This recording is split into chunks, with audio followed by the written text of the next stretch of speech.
The air in the Hells Angels clubhouse hung thick with cigarette smoke and the ghosts of 1,000 untold stories.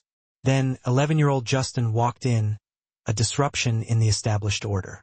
Silence, heavy and absolute, descended. The purple contusion blossoming around his eyes spoke volumes, a raw testament to hardship. But the words that followed cut even deeper than the bruise. "Can you be my dad, for one day?"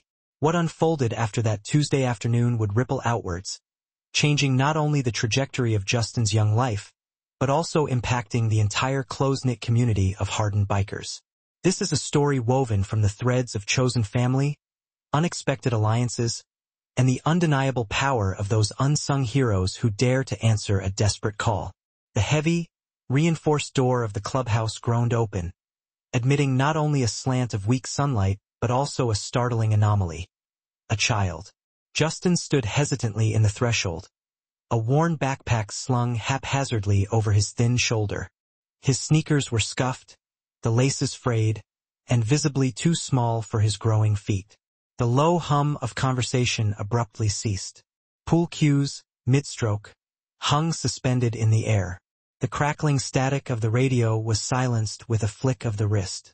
12 pairs of eyes, hardened by years of life on the fringes, fixed their gazes on the small, uninvited boy, Robert, the chapter president, a man whose weathered face and steely gaze hinted at a past he rarely spoke about, carefully set down his chipped mug of coffee. His eyes, though framed by a web of fine lines and a salt and pepper beard, were sharp and unwavering as they focused on Justin's face. And that's when he saw it, the stark, undeniable evidence of violence. The ugly purple bruise blooming around Justin's left eye, the delicate skin still carrying the faint, angry blush of fresh trauma. "You lost, kid?" Ben called out from the shadowed corner of the room, his voice surprisingly gentle, more laced with curiosity than outright aggression. Justin swallowed hard, the small bob of his Adam's apple a stark indication of his fear. His small, calloused hands twisted nervously at the straps of his backpack, the cheap nylon digging into his skin. For a fleeting moment, Robert thought the boy might turn and flee, disappearing back into the anonymity of the streets. But then something remarkable happened. Justin straightened his narrow shoulders, lifted his chin a fraction of an inch, and uttered the words that would irrevocably alter the course of their lives, cracking open a hidden chamber within each man in that smoke-filled room. "Can you be my dad for one day?" The silence that followed was pregnant with unspoken history, thick with the weight of every fractured childhood and hard-won survival story. Robert's gaze instinctively drifted towards Tommy, a hulking figure of a man who had bounced through the broken system of foster care, aging out alone and untethered. Then to Diego, whose own father had vanished like smoke before he could even walk. Ben's hand unconsciously went to his ribs, his fingers tracing the faint, faded scars left by his old man's belt, permanent reminders of a childhood marred by violence. "Career day," Justin continued, his voice gaining a fragile steadiness. "At school, next Friday. Everyone's bringing their parents to talk about their jobs." He paused, swallowed hard against the rising tide of emotion. I don't have anyone to bring." Robert stood slowly, the worn leather of his vest creaking in protest, the sound amplified in the otherwise silent room. "What about your folks?" "My real dad died in Afghanistan." Justin's voice, though small, didn't waver, but his eyes suddenly went distant, clouded by a grief far too heavy for someone his age. 4 years ago. "And my mom's boyfriend," he trailed off, his small fingers instinctively touching the tender skin around his bruised eye. "He's not really the career day type." Diego moved forward, crouching to meet Justin's gaze at eye level. "That shiner. How'd you get it?" "Fell off my bike," Justin mumbled, his eyes darting nervously around the room. "Try again, kid." Diego's voice was firm but gentle. Justin's carefully constructed facade crumbled, revealing the raw fear beneath. "Dale, that's my mom's boyfriend. He gets mad when she's at work. She does double shifts at the hospital, so she's gone a lot. Yesterday, I forgot to take out the trash." His voice dropped to barely a whisper, the words almost swallowed by the oppressive silence. He said I was useless, just like my dead dad. The temperature in the room seemed to plummet 10 degrees. Ben's jaw clenched so tight the muscles jumped.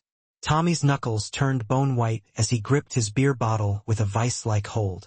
Robert felt something ignite in his chest, a primal instinct that had long lain dormant, something fiercely protective, something ancient. "And school?" Robert asked gently, his voice a stark contrast to the simmering rage he felt. "How's that going?" Justin laughed, a hollow, mirthless sound that sent shivers down their spines. "There's this kid, Nicholas. He and his friends corner me every day. They call me orphan boy, push me into lockers, steal my lunch." He looked down at his worn shoes, scuffing the already damaged leather against the floor. "Last week, they threw my dad's dog tags in the trash. I had to dig through the garbage to find them." Robert remembered his own agonizing school days, the gnawing hunger, the soul-crushing shame, the suffocating weight of loneliness that felt like drowning on dry land. He'd sworn, the day he patched into this club, that he would never knowingly allow another kid to feel that utterly powerless. Not if he could do anything to prevent it. "Why us?" Tommy asked, his voice rough. "Why the hell's angels?" "Because you're not afraid of anyone." Justin's eyes were bright now, the fear momentarily eclipsed by a desperate hope. "Nicholas's dad is some big lawyer. Nobody stands up to them. But you guys." He gestured around the room, taking in the imposing figures, the tattoos, the sheer, undeniable aura of power. "Everyone respects you. Everyone's a little scared of you. I thought maybe if you came, just for one day, they'd leave me alone. I'd have someone in my corner." That last, whispered sentence struck Robert with the force of a physical blow. The bikers exchanged glances, unspoken conversations passing between them in the briefest of moments. They had all, in their own ways, been Justin once, scared, alone, desperate for someone to see them, to acknowledge their existence, to offer a hand in the darkness. Robert made his decision, the internal debate lasting mere seconds. "Friday, you said?" Justin nodded, hope flickering across his face like the fragile promise of sunrise. "What time?" 9:30, room 204. Robert turned to his brothers, his gaze sweeping across their faces. "Who's got Friday morning free?" Every single hand in the room shot up without hesitation. "All right then." Robert looked back at Justin, and for the first time in what felt like years, the kid actually smiled, a tentative, fragile expression that melted something frozen inside each of them. "We'll be there." Justin's eyes widened, disbelief warring with nascent joy. "Really? Really? Really?" Robert's voice took on a serious edge. "But Justin, this thing with Dale, does your mom know?" The fragile smile instantly faded, replaced by a look of profound sadness. "She's so tired all the time. She's working so hard to keep us afloat after Dad died. I don't want to make things harder for her. Protecting your mom by taking hits isn't noble, kid," Robert said gently but firmly. "It's just more pain, and it won't solve anything. I don't know what else to do." Robert knelt down, bringing himself eye to eye with Justin. "You just did it. You asked for help. That takes more guts than most men ever show." He placed a reassuring hand on Justin's thin shoulder. "We're going to handle this. Career day is just the beginning." As Justin left, his backpack seemingly lighter than before, the clubhouse erupted in a quiet hum of conversation. They had 4 days to plan, for days to strategize, for days to ensure that one scared kid learned what it felt like to have 32 fathers show up when it truly mattered. Robert watched through the grimy window as Justin walked away, and he noticed something. The boy's steps were different, infused with a newfound strength. His gait carried a weight it hadn't before, not a burden, but a sense of purpose. Friday morning arrived cloaked in gray clouds that threatened a downpour.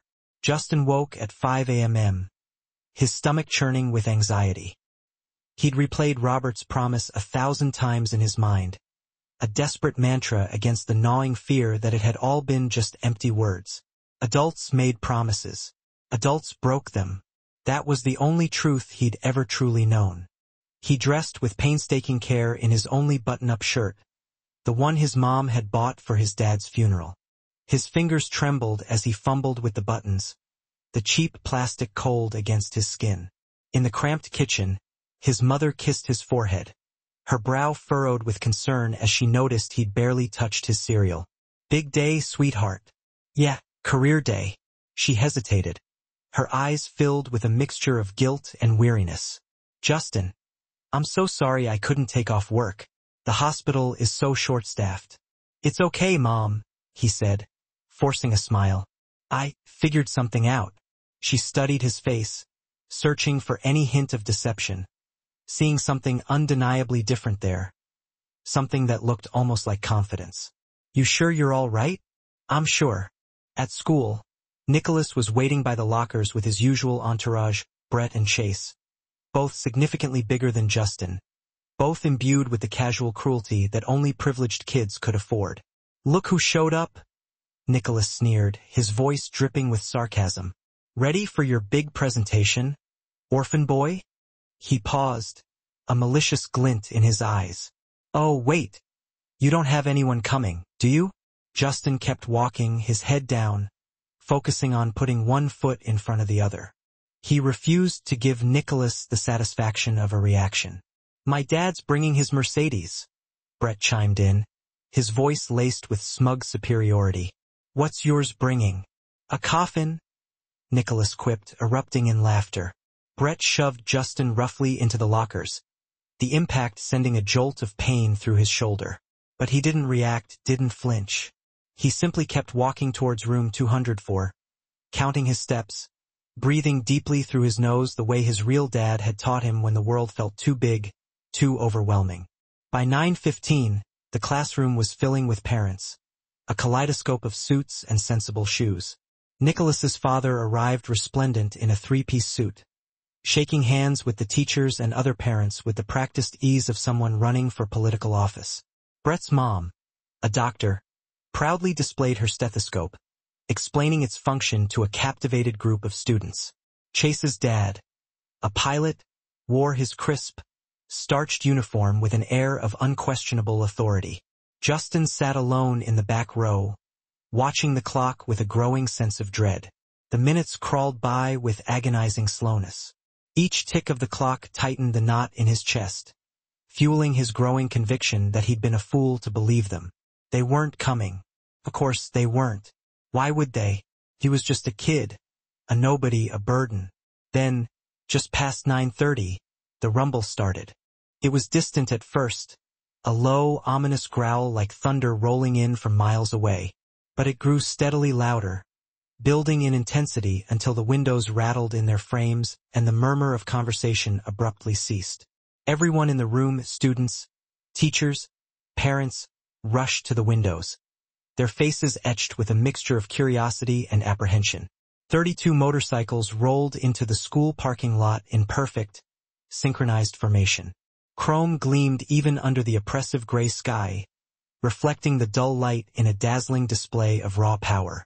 Engines roared in a synchronized harmony, a symphony of rebellion that vibrated through the very foundations of the school. The Hell's Angels had arrived. Justin's heart nearly exploded with a mixture of relief, disbelief, and an overwhelming sense of gratitude. They came. They actually came. Despite everything, despite the risk, despite the judgment, they had shown up. Robert led the procession, his bike the loudest, his presence commanding and indomitable. They parked in a perfect V formation, the precision of their movements hinting at a deeper, unspoken understanding. They killed their engines simultaneously, plunging the parking lot into an almost unnatural silence, and dismounted with the coordinated efficiency of a highly trained military unit. Every jacket bore the iconic winged death's head patch, a symbol of their brotherhood, their defiance, their unwavering loyalty. Every face carried the weathered look of men who had survived their own personal wars, men who had stared into the abyss and emerged, scarred but unbroken.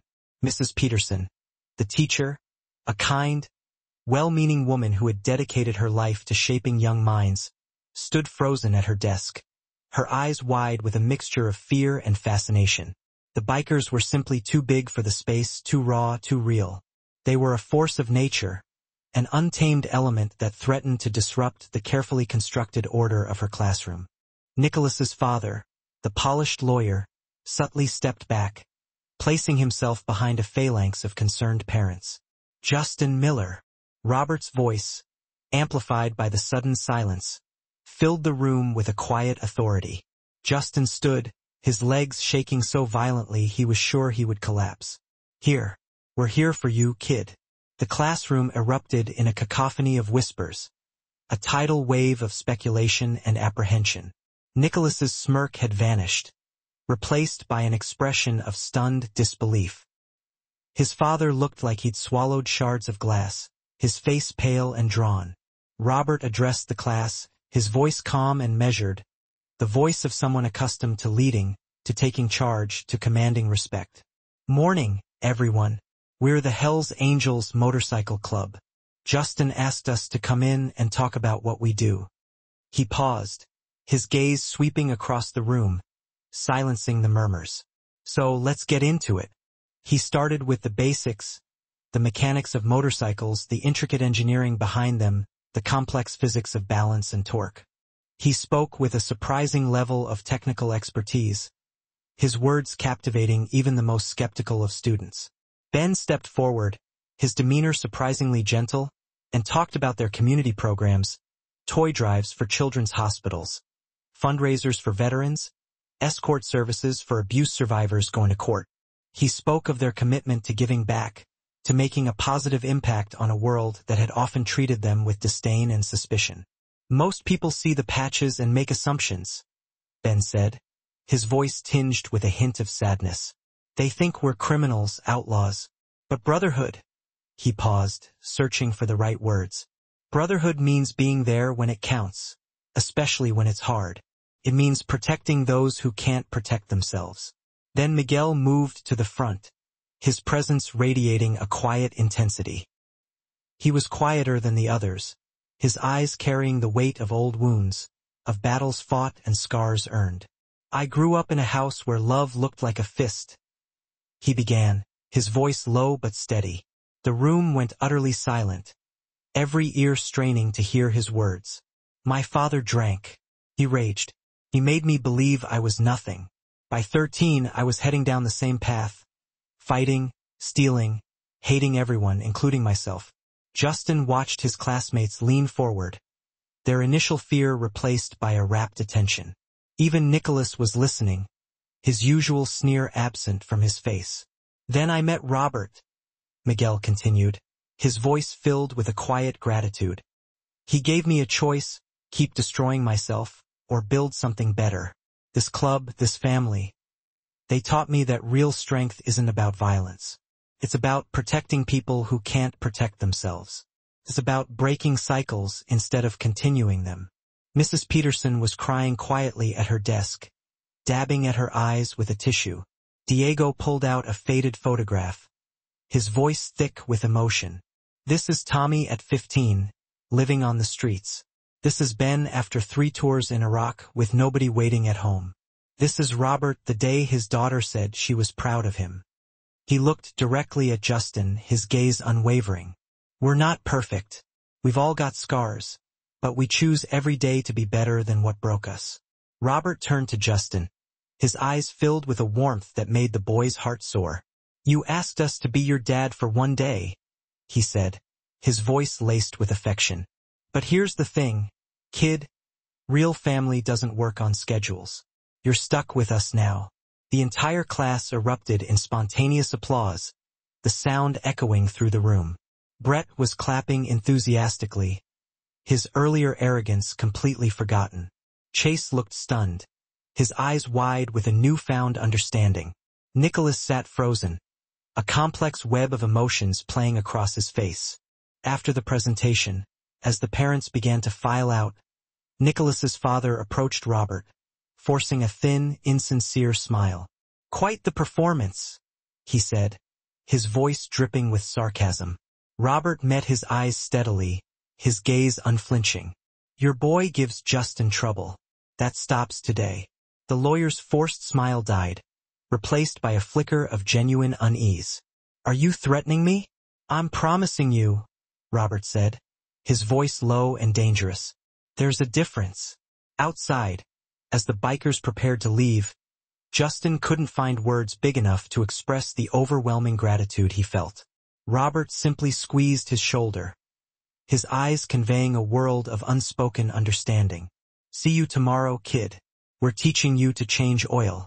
As 32 engines roared back to life, Justin stood in the parking lot and watched his newly acquired family ride away, a wave of affection washing over him. Something had irrevocably shifted in his chest, a door opening to a room he hadn't even known existed. The weekend passed in a blur of normalcy that felt almost surreal. Justin spent Saturday at the clubhouse, his hands black with grease, his smile impossible to wipe away. Robert taught him how to check oil levels, explaining the intricacies of the engine with a patience that belied his tough exterior. Diego showed him the difference between a wrench and a socket, patiently answering his endless stream of questions. For 2 glorious days, the crushing weight he'd carried since his father's death felt lighter. But Monday brought reality crashing back with brutal force. Dale had seen the video. Some parent had posted it on Facebook. Local bikers steal the show at career day, and it had spread through the community like wildfire, fueling the already simmering resentment that festered within him. By the time Dale stumbled home Monday evening, 3 beers deep and smoldering with humiliation, he'd watched the video 17 times, each viewing fueling his mounting rage. Justin heard the familiar growl of Dale's truck engine before he even saw it, a sound that instantly made his stomach clench with dread. He was sitting at the kitchen table, attempting to focus on his homework, when Dale kicked the front door open with a force that rattled the entire house. "You think you're special now, huh?" Dale's words slurred at the edges, thick with alcohol and barely suppressed violence. "Got your little biker friends?" Justin's mother wouldn't be home for another 2 hours, a fact that sent a wave of icy fear washing over him. He desperately calculated his escape routes. The front door was blocked by Dale's hulking form. The back door led through the narrow kitchen, offering little chance of escape. His phone was upstairs, out of reach. "I asked you a question," Dale snarled, moving closer, his eyes blazing with rage. Justin could smell the stale beer on his breath, the familiar scent of violence about to erupt. "You made me look like garbage. Everyone at the bar was talking about it. Poor Justin. No father figure." Dale's hand shot out and grabbed Justin's shirt, lifting him slightly off the ground. "You got a father figure right here.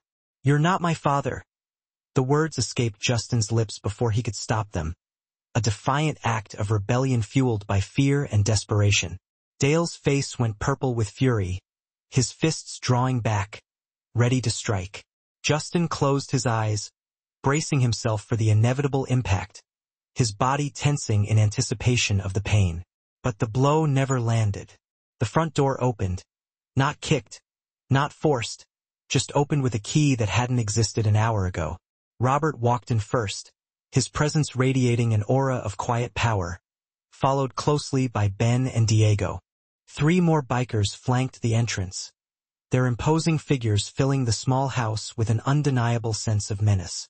They moved with an unhurried purpose, their eyes cold and unwavering. Dale's fist remained frozen midair, his bravado momentarily shattered by the unexpected intrusion. "What the? Get out of my house." "Not your house," Robert said calmly, his voice betraying no emotion. He pulled out his phone and tapped the screen. "Lease is in Jennifer Miller's name. You're just living here." He tapped the screen again. "Jennifer gave us a key this afternoon. She's known for a while something was wrong. Just didn't know how to handle it." Dale dropped Justin to the floor and lunged towards Robert, his rage eclipsing all reason. Ben stepped effortlessly between them, his movements fluid and precise, the easy confidence of someone who'd handled far worse situations. "Don't," Ben said quietly, his voice a low growl. "You really don't want to do that." Robert moved past them to Justin, kneeling down to check him over. "You good?" Justin nodded, his throat too tight for words. Diego placed a thick manila folder on the kitchen table. It landed with a soft thump that sounded like thunder in the tense silence. "Open it," he instructed Dale, his voice devoid of emotion. Dale's bravado flickered, replaced by a growing sense of unease. His hands shook as he picked up the folder, his eyes darting nervously around the room. Inside were photographs, a horrifying collection of images documenting Justin's bruises over the past 6 months, each one time-stamped and meticulously catalogued. Medical records from the school nurse, detailing suspicious injuries and behavioral changes. A written statement from Mrs. Peterson, outlining her concerns about Justin's well-being. Text messages Dale had sent Jennifer, filled with threats and cruel insults. "Where did you?" Dale stammered, his face paling with shock. "Justin's school nurse has been documenting for months," Robert explained, his voice still level and calm. "She was building a case, waiting for the right moment to act. Jennifer's co-workers at the hospital have noticed her injuries, too. The ones you blamed on her being clumsy." His voice remained steady, almost conversational. "We talked to a lot of people this weekend, Dale. Turns out you've left quite the trail." Dale's face had gone from purple to white, his eyes darting around the room like a trapped animal. "You can't." "We already did," Ben said, his voice a low rumble. He pulled out another document and slapped it on the table. "Protective order, ready to file. We've got 3 witnesses who will testify about what they've seen. Jennifer's lawyer, a real one, not whatever sleazeball you threatened her with, is prepared to pursue full custody protection." Robert leaned against the counter, his arms crossed, his gaze fixed on Dale. "Here's how this works, Dale. You have 2 choices and you need to make one right now." Dale looked around the room, his eyes pleading, but seeing his options narrow to nothing. "Choice 1. You pack your things, you leave tonight, and you never contact Jennifer or Justin again. You disappear. We'll hold on to these files, but we won't file them. You get to walk away clean, start over somewhere else." Robert paused, his gaze unwavering. "And choice 2, we file everything tonight. Police get involved. Child Protective Services gets involved. Jennifer pursues charges for domestic violence. Yes, we've got evidence of that, too. You'll be arrested by morning, and everyone in this town will know exactly who you are." Robert's expression never changed, his voice betraying no emotion. "Your call, Dale." Dale deflated, his bravado collapsing under the crushing weight of consequence. He looked at Justin one last time, and for a fleeting moment, something almost like regret crossed his face. But it passed quickly, replaced by a look of bitter resentment. "I need an hour to pack." "You've got 30 minutes, Diego said, checking his watch.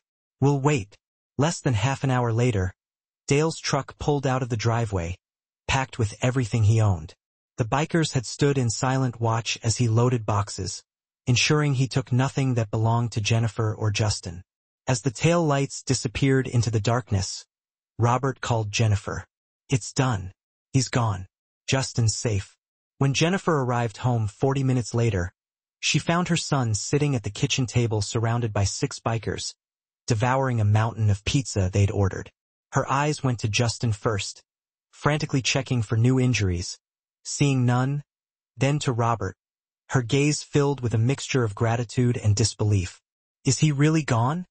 "He won't be back," Robert assured her, his voice firm. "We made that very clear." She collapsed into a chair, tears streaming down her face, relief flooding through her like a dam breaking. Pure, overwhelming relief. Ben quietly slid a box of tissues across the table. "Why?" she whispered, her voice choked with emotion. "Why would you do this for us?" Robert looked at Justin, then back at her, his eyes filled with a genuine empathy. "Because someone needed to. And because that kid." He gestured towards Justin, his voice softening with affection. "That kid was brave enough to ask." That night, after the bikers had left, Justin lay in bed staring at the ceiling, his mind racing. The house felt different, lighter.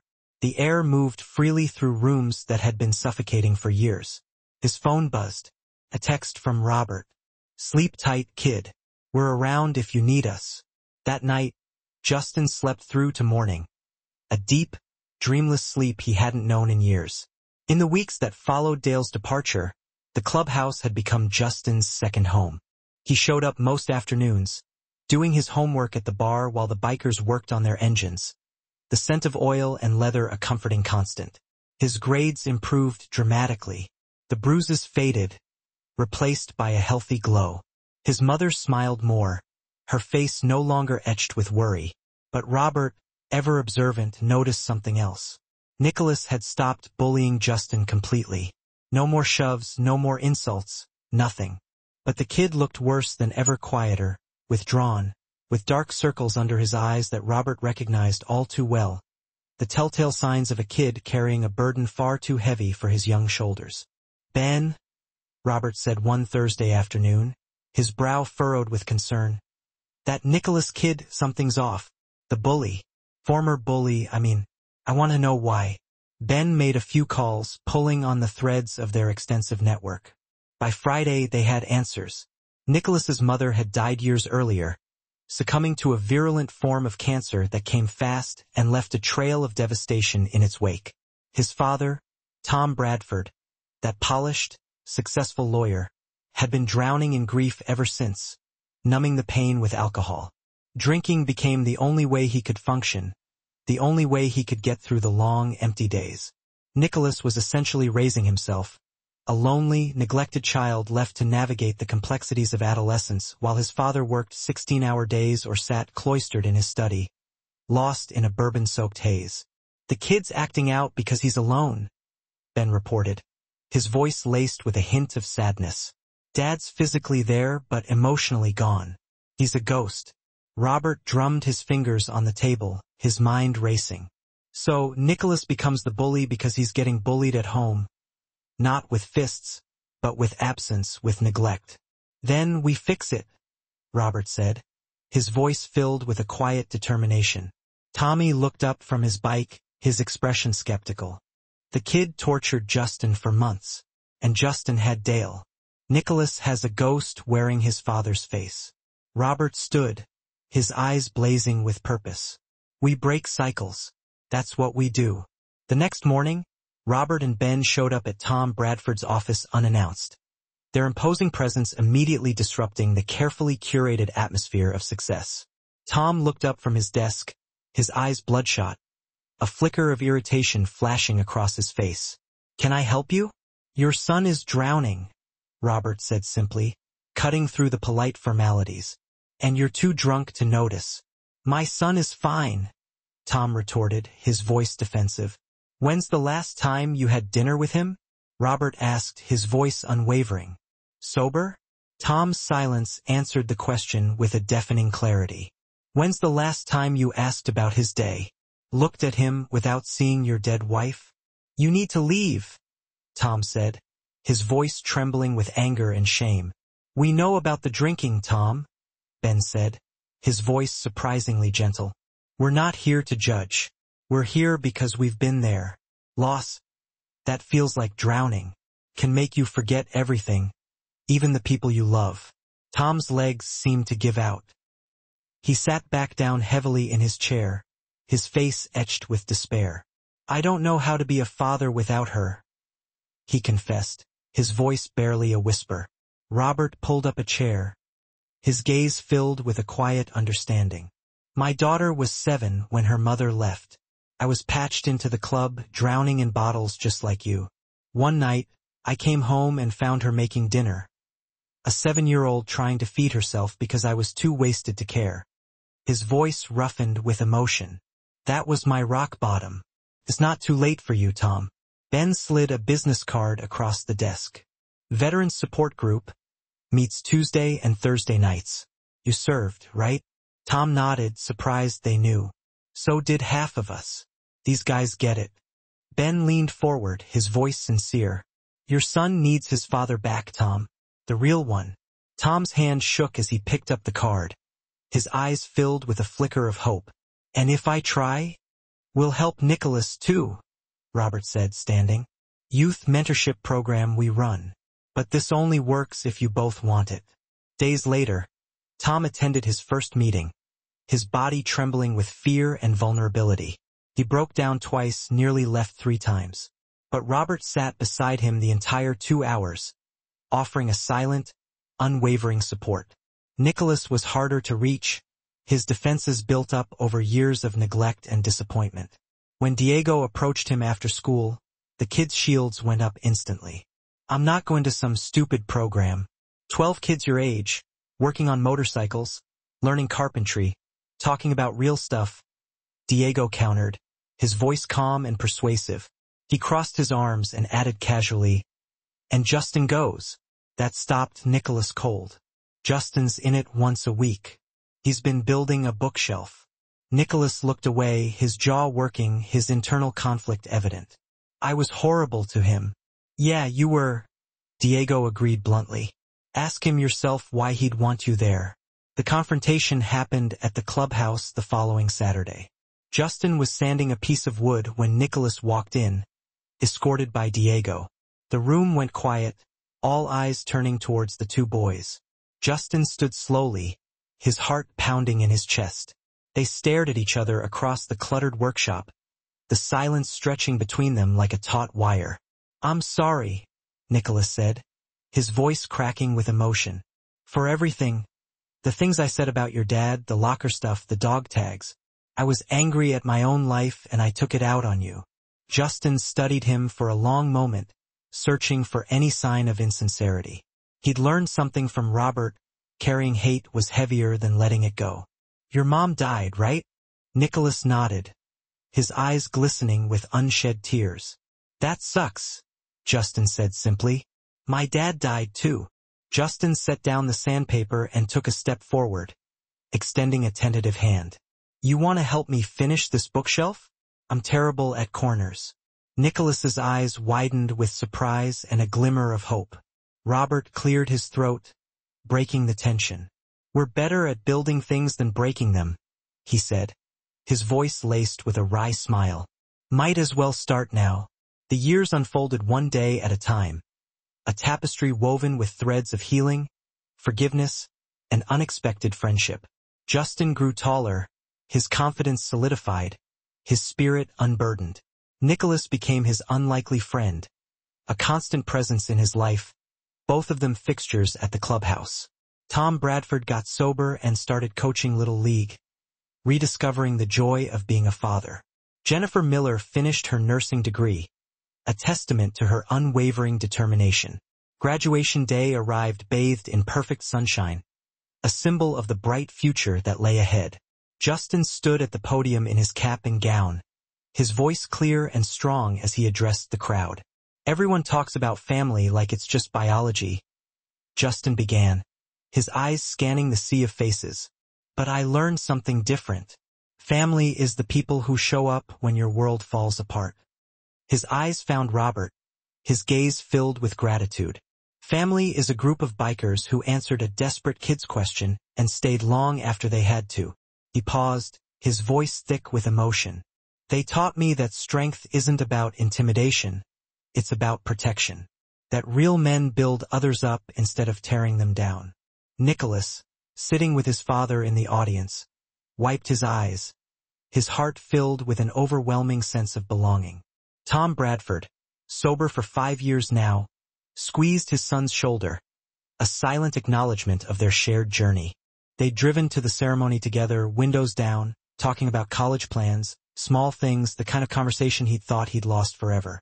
So, to everyone here, Justin concluded, his voice ringing with conviction, find your people. Be someone's people. Show up, stay. That's what matters. After the ceremony, Robert handed Justin a folded leather vest, his eyes filled with pride. The patch on the back read, Honorary Brother, Forever Family. You earned this, Robert said, his voice gruff with emotion. Justin pulled it on, the weight of the leather a comforting presence on his shoulders. The bikers erupted in cheers, every single one of them celebrating his achievements. His mother hugged him tight, whispering in his ear, Your father would be so proud. Which one? Justin asked, grinning through his tears. She laughed, her eyes sparkling with joy. All of them, Justin had found family where he least expected it, proving that real strength lies not in causing harm, but in extending a hand to those in need. And those bikers, those unlikely heroes, had proven that real strength is knowing when to protect, not to hurt. What would you do if a child asked for your help? Share your thoughts below. And if this story moved you, hit that subscribe button, because at Embrace the Journey, we believe everyone deserves someone who shows up. See you in the next story.